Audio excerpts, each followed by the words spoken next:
నియామకాల తుది ఫలితాలు విడుదలయ్యాయి. రాష్ట్ర హోంమంత్రి అనిత, ఏపీ డీజీపీ హరీష్ కుమార్ గుప్తా ఈ రోజు విడుదల చేశారు.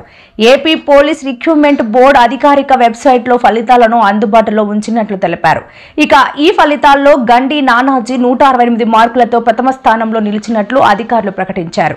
అలాగే జి రమ్య మాధురి 159 మార్కులతో రెండవ స్థానంలో, మెరుగు అచ్యుతరావు 144.5 మార్కులతో మూడో స్థానంలో నిలిచారు.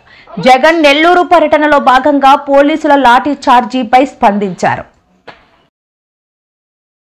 ఎన్డీఏ కూటమి ఆధ్వర్యంలో అరౌండ్ 2022 నోటిఫికేషన్ వచ్చిన ఈ కానిస్టేబుల్ రిక్రూట్మెంట్ కి సంబంధించి రిజల్ట్స్ ఓపెన్ చేసుకోవడం అనేది నిజంగా చాలా ఆనందంగా ఉంది. దీనికి సంబంధించి ఓవరాల్ గా 6100 పోస్టులకి సంబంధించి ఆ రోజు నోటిఫికేషన్ జారీ అయింది. దానిలో సివిల్ పీసీస్ 3580 అండ్ ఏపీఎస్పీ 2520 మంది, 5,03,000 మెంబర్స్ అప్లికేషన్ పెట్టుకుంటే 4,59,182 మంది అపీర్ అయ్యారు. అందులో 95,208 క్వాలిఫై అయ్యారండి ప్రిలిమ్స్ కి. మన జనవరిలో ఫిజికల్ టెస్ట్లు కండక్ట్ చేసిన తర్వాత అరౌండ్ 95,208 లో 38,914 ఫిజికల్ టెస్ట్ లో క్వాలిఫై అయ్యారు. ఫైనల్ టెస్ట్ పెట్టేసరికి 33,921 క్వాలిఫై అయ్యారండి ఫైనల్ టెస్ట్ కూడా.